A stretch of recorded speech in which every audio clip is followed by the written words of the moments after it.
Welcome to Captain Voorhees' Cabinet Curiosities. I'm your host, Jason, as always, and today we're getting back into What's in the Box. What's in the Box is where I show you guys and gals out there some of the cool stuff that I have picked up through, various online sites, Kickstarters, local shops, etc. And yeah, show it off. And maybe even, lead you to something that you might not have, seen or heard before. So, pretty cool, in my opinion. And yeah, so we're just going to go ahead and get started. First off, I want to show off something pretty cool. My friend Steve, which you know as Steve Berto, mentioned him several times on the channel. He has his own channel, Steve Berto. He also plays a bunch of games and talks about games and stuff too. He just got through doing a playthrough of, I think it's called Chain Echoes, Chain Memories, whatever. But yeah, he just did a complete playthrough of that. That was a recent RPG release. Looks pretty good. Kind of got that his Chrono Trigger look to it. But yeah, definitely check out his channel. But he's been on this thing lately where he'll buy a bunch of like Xbox Elite controllers for parts, and then he'll fix them up and have new controllers. So that's actually what I got right here. He one of these recent lots that he bought, he fixed them up, got them working as near as he could, and gave them out to some of us. So yeah, and I've actually been needing and wanting a new controller, because I've had my Gears of War, I think it was Gears of War 4 controller for quite a while now. So yeah, kind of need something different, something newer, and so yeah, this fits perfectly. Again, feels really good, has that weight to it. You can switch out parts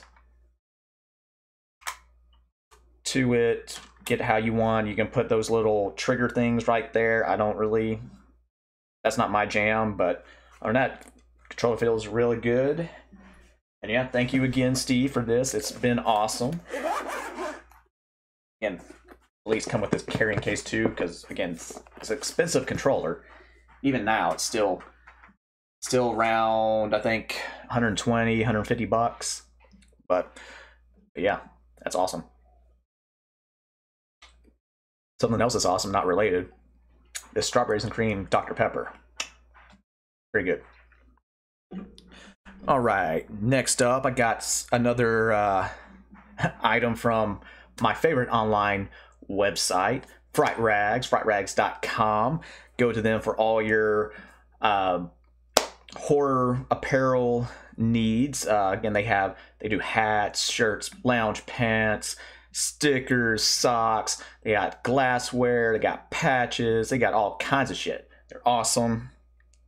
And this one right here, oh, and there's Jonesy. Hey, Jonesy. Say hey, everybody. Yeah. So this, January had our very first Friday of the 13th of the year, and to celebrate that, Fright Rags brought back one of their classic designs, this incredible Jason shirt. Cost 13 cents, approved by the Horror Code Authority. But it's Incredible Jason, scariest man of all time. Is he man or monster, or is he both? So yes, I absolutely had to jump on this. This is actually my second Friday the 13th shirt that I have now. My first one was a Camp Crystal Lake counselor shirt that I got years and years and years ago when I went to my very first Dragon Con. So it's definitely faded. And, again, I'm going to wear it until it, completely wears out, but still, needed something a little bit newer. So that came along, and I was like, fuck yeah, I got to have that. Especially since, I'm a comic nerd also. and you know that's a take on the Incredible Hulk #1's cover. So yes, that's doubly cool for me. Yeah, and I'll leave a link in the description for their site. Again, I've spent, I don't know how much money on that site, and my wife hasn't divorced me yet over it, so that is awesome. I love you, baby. But yes, check them out. They're great people. They interact with the fans and everything on social media and stuff too. Very awesome company. Cannot recommend them highly enough. I have never been disappointed with them. So again, frightrags.com. All right, so next up, we're gonna go into some books. So for Christmas this year, my mother-in-law gave me some gift cards to Barnes and Noble, and picking my brain, trying to figure out what I want to get, and I forgot that I was lacking book 3 of the Thrawn Ascendancy trilogy. Again, surprise, surprise, a lot of stuff's gone on these last few years, you know, with COVID and, you know, work stupidity in the country, getting married, all that good stuff. I kept forgetting about this. So, yeah, I picked this up. As you know, I've said before, Thrawn is my favorite Star Wars character out of everything. So maybe that's controversial to some, but Grand Admiral Thrawn is a phenomenal character, written, created by Timothy Zahn. Definitely check out the original Thrawn trilogy that starts with Heir to the Empire.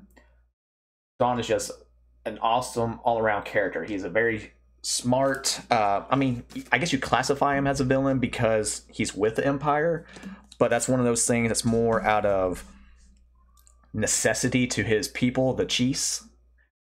The Chiefs ascendancy, than like him personally. It's kind of a means to the end. So yeah, very smart, kind of swarmy, charismatic character. He's getting ready to be in, you know, live action for the first time in the Ahsoka series, so I'm definitely looking forward to that. But yeah, definitely check out some of the Thrawn stuff. You will not be disappointed if you're a Star Wars fan. Next up, I got a couple more manga titles. This one is Chainsaw Man Volume 1. This has been, you know, a more recent hit since the animes came out. I know we can watch it on Crunchyroll, or, you know, I have Hulu, so it's on Hulu also. So in this, yeah, the main character is called, his name's Denji, and basically he's kind of got the short end of the stick.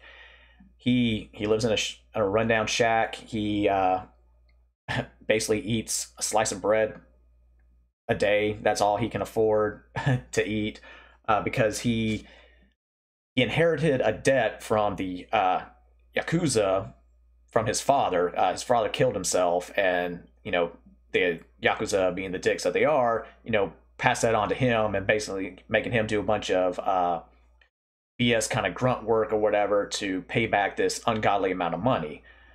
One of those things being becoming a devil hunter. So during one of these outings, he comes across this little itty bitty devil that's looks like a, you know, a little pig and has a little chainsaw kind of snout. They join forces and begin hunting devils together. They end up getting double crossed, and as Denji's dying, basically they become one, and therefore becomes Chainsaw Man. So typical Japanese protagonist that's, you know, again, obsessed with, you know, just trying to make it through the day, but also boobs. You know, the Japanese are obsessed with breast for whatever reason. But in addition to that, it's a nice kind of horror comedy, kind of in the same vein as, you know, Evil Dead, Army of Darkness, that kind of thing. So, you know, lots of gore and, you know, goofy undertones and all that. So Volume 1's been pretty good. I liked it so far. And then after that, I got Volume 2 of Udon's Persona 4 adaptation. Again, Persona 4 and by extension, Persona 4 Golden is one of my favorite RPGs. Yeah. Yeah. There's my PS2 copy right there. So yeah, great series. Love this game. Love the soundtrack, which we'll get to that a little bit later. So yeah, definitely check this out. Check out the game, because I think, yeah, right now Persona 4 Golden is available everywhere: Switch, PlayStation, Xbox, and Steam. So yeah, definitely check it out. It's a phenomenal game. All right. Of course, this is my channel. You know I love movies, so therefore I have a bunch of movies. And today I want to share some things that I picked up from a site called Vinegar Syndrome. Vinegar Syndrome. And I'll leave a link in the description to their site too. So they're like Arrow Video, and to a lesser extent Shout and Scream Factory, to where they cater to like old classic movies, campy movies, cult movies, and Vinegar's they also do like older adult movies, you know, from back in the like 60s and 70s and stuff. So yeah, they have kind of everything. So right now I have some new 4K videos that they put out. Some of them, this is actually their first time on Blu-ray as well, so that's pretty cool. First up is Madman in 4K. I've mentioned Madman before in my What's in the Box Cinephiles video, to where I talk about Last Drive-In stuff. So yeah, saw this on Last Drive-In, really liked it. So yeah, this 4K version, not only in addition to being 4K, so you know, that really enhances those 80s practical kills and stuff, but also has some extra, you know, special features on there, some extra, you know, commentaries and retrospects and, you know, all that kind of stuff a nerd like me likes. So yeah, love that this is in my collection now. Next up is another one from I saw on the Last Drive-In, and this is, yeah, not only the first Blu-ray release of it, but also really the first competent release. Because previously it was on like very heavily cut and like grainy, very bad editions on I think VHS, and like the DVD got really cut out some of the nudity and some of the gore, but yeah, it's Blood Harvest. So Blood Harvest stars Tiny Tim and Etonia Salchek. So show that off too. Yeah, so in Blood Harvest, the main character Jill, she's returning home to her. She's returning from college to her rural farm town, and when she gets home, she finds that, you know, her parents are missing. Her house, their house is like defaced and, you know, vandalized and stuff. And then apparently everybody in town hates her father because he's a local head of the bank, and you know, has had to like foreclose on some people and everything. So, you know, he's public enemy number one. So in addition to that, Jill herself and anybody, you know, close to her, like, you know, sort of friends and stuff, are assaulted and, you know, disappearing around her, and, you know, she's become stalked as well. So goes to police, you know, they don't believe her, you know, and basically they're just like, you know, screw you, we don't like you anyway because you're your father, you know, guilty by association kind of thing. The only people that believe her are her childhood friend and former lover Gary, and his mentally unstable brother, the marvelous Mervo, who is played by Tiny Tim. So that's all I'm going to say about that, because I don't want to give away too much. But yeah, you know, it's nothing special. It's a decent flick. I guess you'd still call it a slasher. But yeah, you know, I saw it in Last Drive-In. I'm like, okay, yeah, cool. I'll add it to the collection.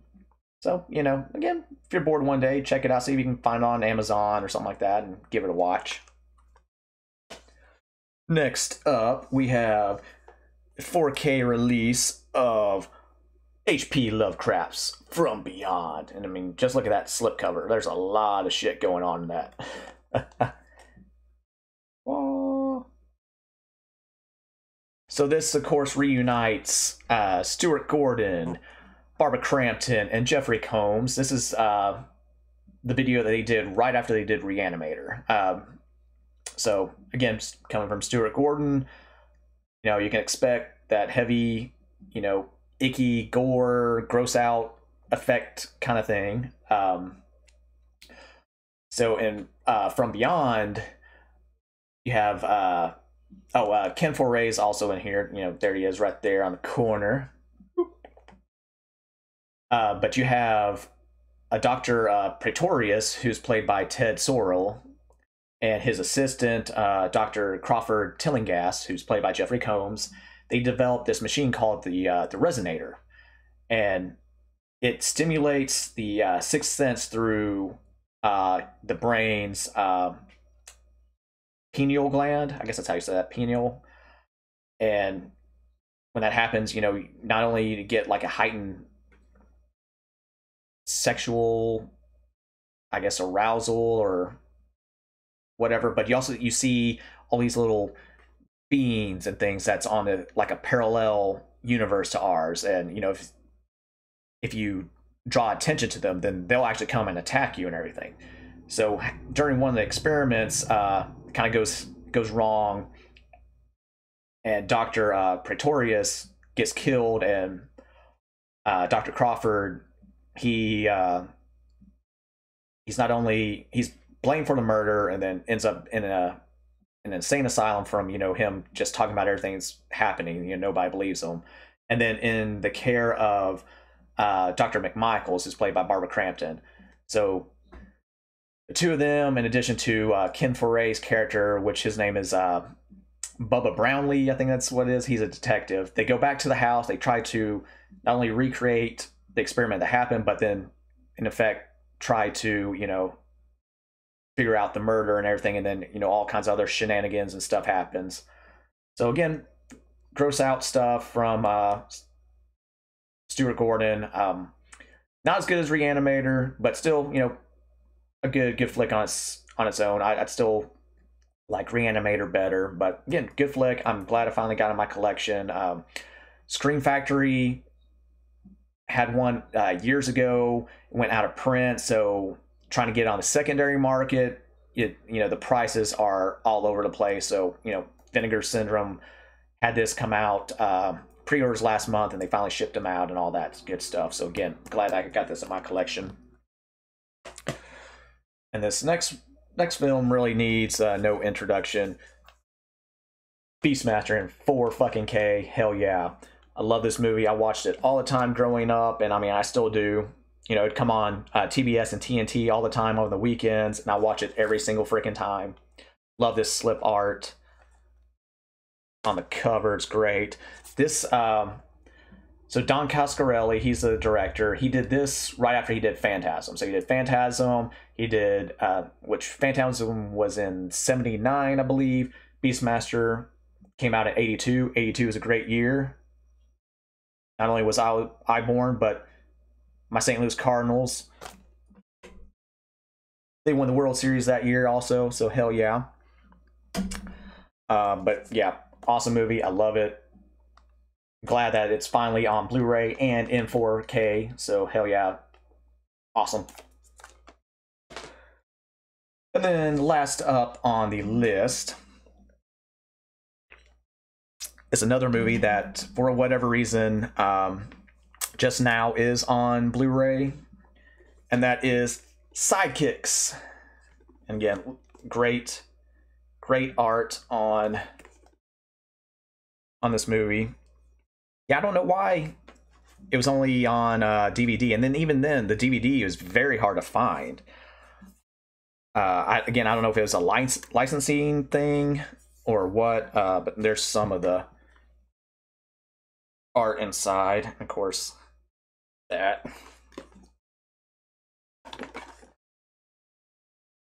other side. Yeah, great, great cover, and it also has a little book to go with it, talking about the movie and everything. Very cool. So yeah, I'll talk a little bit about sidekicks. Again, I've always been a Chuck Norris fan. I remember, watching a bunch of his stuff growing up. One of my favorite movies that I'd watched growing up was Firewalker with, of course, Chuck and Lou Gossett Jr. And basically, it's them basically being Indiana Jones and going treasure hunting and stuff. So campy stuff. I love it. But Sidekicks, of course, stars Chuck, the late great Jonathan Brandis, Joe Piscopo, of course, is one of the big bad guys in it.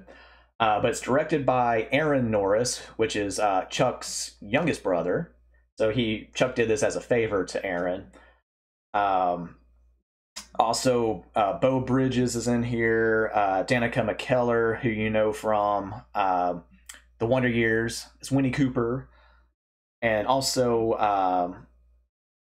Mako was in here, and he passed several years ago. Also, he's been in all kinds of stuff too. Great actor.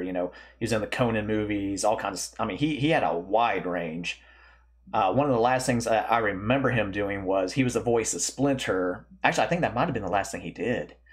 He was the voice of Splinter in the live action Teenage Mutant Ninja Turtles movie, or not the live action, the animated Teenage Mutant Ninja Turtles movie.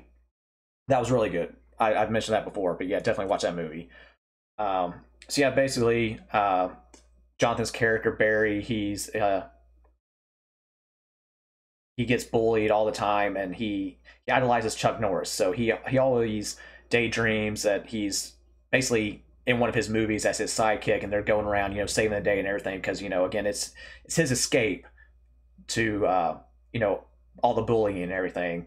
And then one day, one of his teachers takes him to her father, who is Mako, and then tries to help him by learning martial arts and everything. And basically it's him getting his confidence up. And of course there's a big karate tournament at the end. You expect that, having Chuck Norris in it. So again, a great PG, well, I think it's PG, maybe PG-13, but a great film during that time that we had like Little Giants and like Airborne and all those little teen kind of coming to age movies. So really good. I love it. And again, glad I finally have it in my collection, because again, trying to find it, I mean, even the DVD, hard to freaking find. So again, this coming out from Vinegar, hell yeah, snatch, insta buy. So lastly, we're gonna end this on some vinyl. One of them I teased earlier and then totally forgot about it, so we're lumping it in to this one right now. But this one came in just the other day. It's my soundtrack to the 2022 Hellraiser movie, which is a great movie. I talked about it before, so definitely check it out on Hulu. It's really good. So yeah, I love the score to it. It does its own thing. It's by Ben Lovett does the music, and this was a limited edition one. So so you can see right here. There's my number 1042. All right, let's show this too. But yeah, great gatefold. So yeah, Ben kind of does his own thing. It pays tribute to the original soundtrack, but then does its own thing. And then up until you get to the climax of the movie, and then you actually finally hear the full original theme. So that was really cool. And the vinyl on here, this was the limited Hell Priestess printing. So hence the numbers right there. But this one is supposed to be like a black and gold little mesh. That one doesn't really show up as much. This one, however, this Pink and black looks really good. Which there's not much black, but it's that pink swirl. So yeah, that looks really cool. Then lastly, and segueing it back to Persona 4. Oh, actually, let me talk about this too. So this is Mondo did this through their Death Waltz little sub department. So yeah, definitely check them out. But yeah, we have my Persona 4 soundtrack from I Am 8-Bit and Atlus. Again, absolutely love this game. I love the soundtrack. It's phenomenal. And with it, I got some stickers and stuff. Got a little card from the sound team. So yeah, there's a sticker, which I'm going to keep the stickers up there. Of course, Junes. Every day's great at your Junes. Oh. But yeah, just like the other releases. We've got that track list, various things. That was a cool stage too. And then each one has, a different, which that's just regular black. We got gray. We got this kind of teal.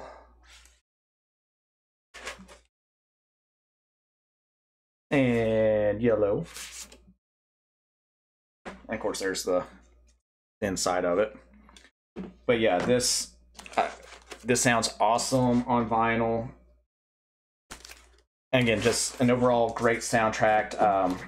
There's also a channel on Spotify for Atlus and all their stuff too, so check that out also if you don't want to shell out for something like this. But this pairs great with my Persona 5 soundtrack that I've had for several years. So that's what I've been clamoring for was for this, because again, this was my first Persona. Well, Persona 4 Golden was my very first game. Basically, I got a Vita one year, and that was my Christmas present to myself, because shortly after that is when Golden came out. So I got that. I put like 200 plus hours into that and loved it. So again, it's variety or lots of ways to play it now. Definitely check it out. And check out I Am 8-Bit. I'll leave a link to them also, because again, they do all kinds of game soundtracks. I think they have some movie ones also, but they work directly with the teams that made it, so the quality is very, very good. And well, that's going to wrap up this edition of What's in the Box. Thank you for joining me as always. Please hit that like, subscribe, share it with your friends, all that good stuff. And until next time, again, remember, every day is great at your Junes. Thanks.